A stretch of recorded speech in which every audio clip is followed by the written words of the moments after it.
Right here, buddy. What's up, guys? Kunal here, Bulls on Wall Street. How is everybody doing?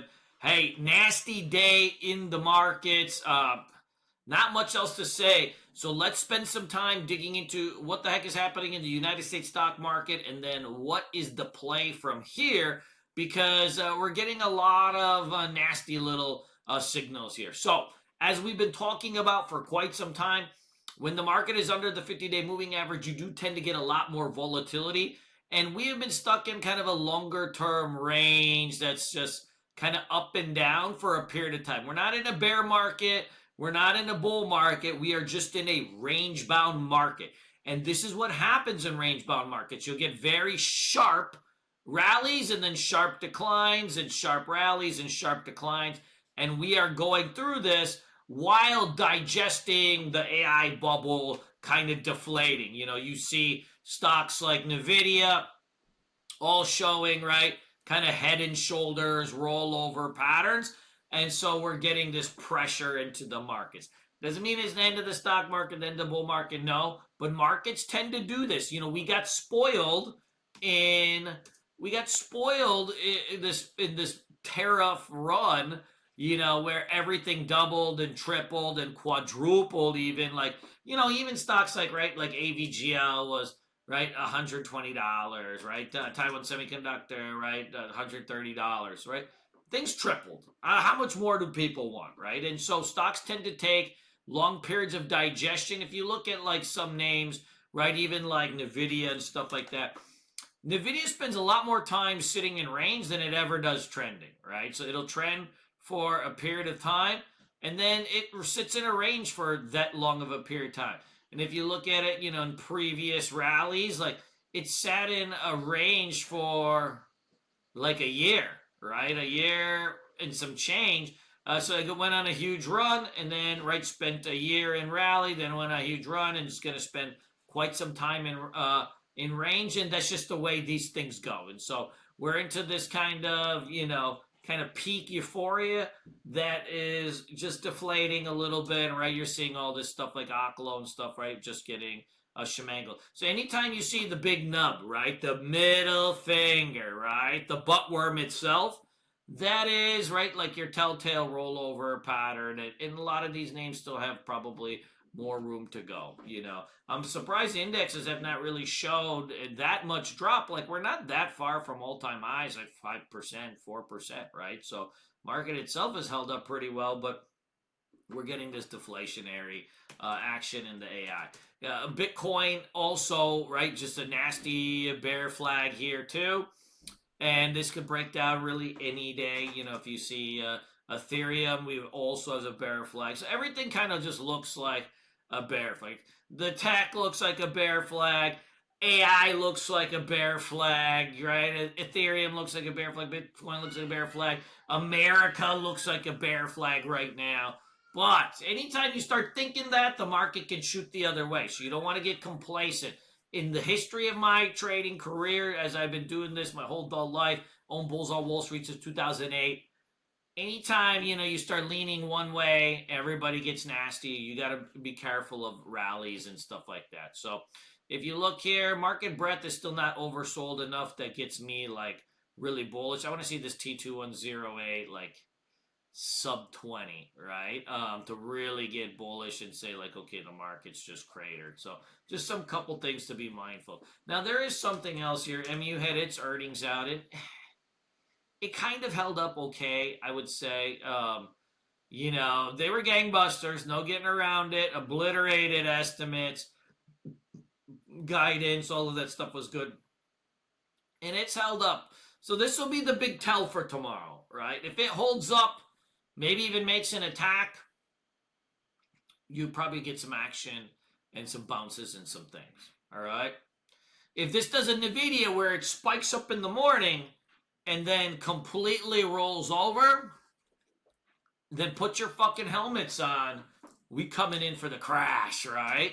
Crashes start like that, where they start to slowly bleed out, then they start to pick up. When I say crash, right, it's like, you know, day trader crash, right? Pull down a few percent, but we have room to fall here, guys. We have room to fall. We have not tested the 200-day moving average in really quite some time, and maybe it's time to do that. But I definitely think, you know, maybe 580 could be in the cards if we don't remount the 50 SMA tomorrow. So handful of things that just kind of keep an eye on MU.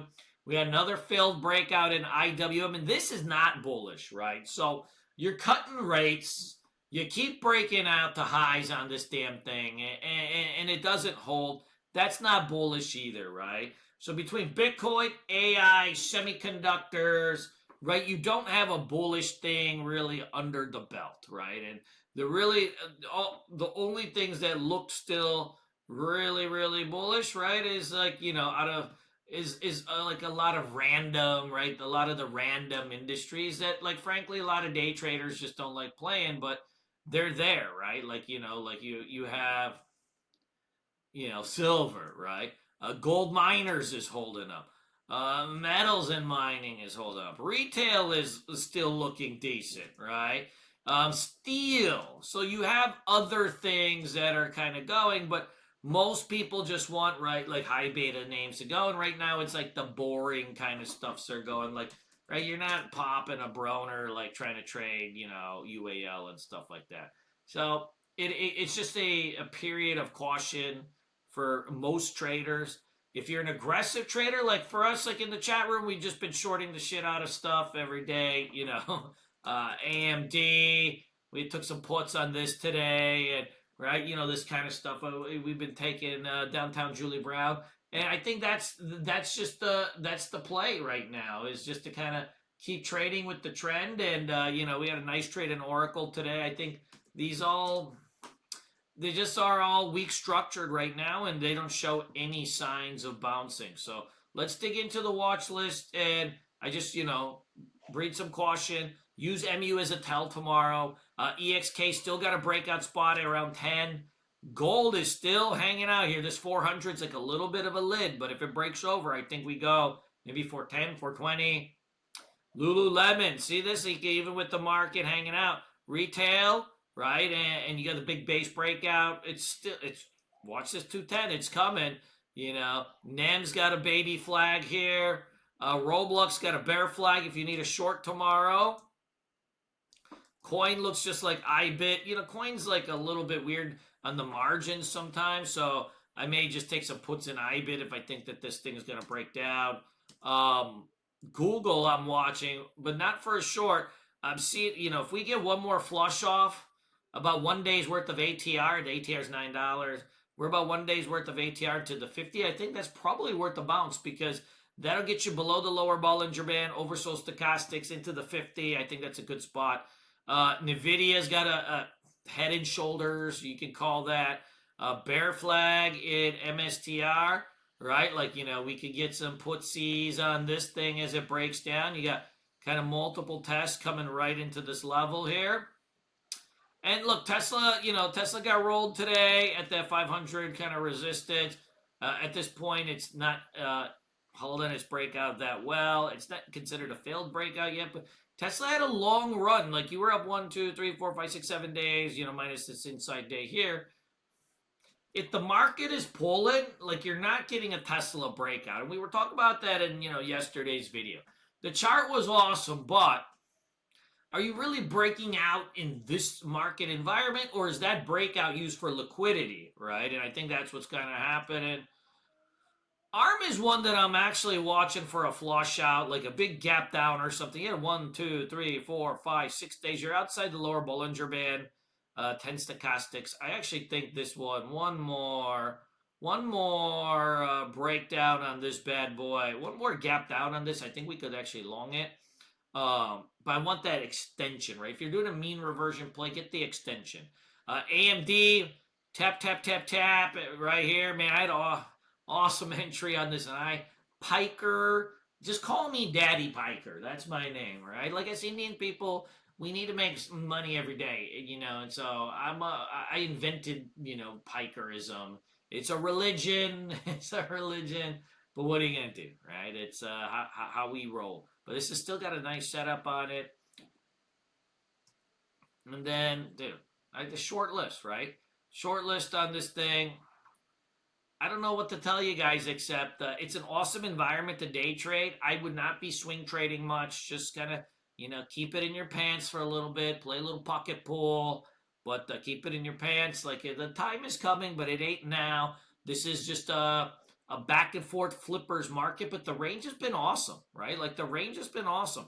Up, down, all around, right? And so that's we're traders. Like who cares if it's up or down? Frankly, it feels a little good to short some stocks once in a while, right? So, hey, keep an eye on the swings. I wouldn't hold anything overnight yet. I don't think we're there. Uh, but watch MU for a tell. I love you guys.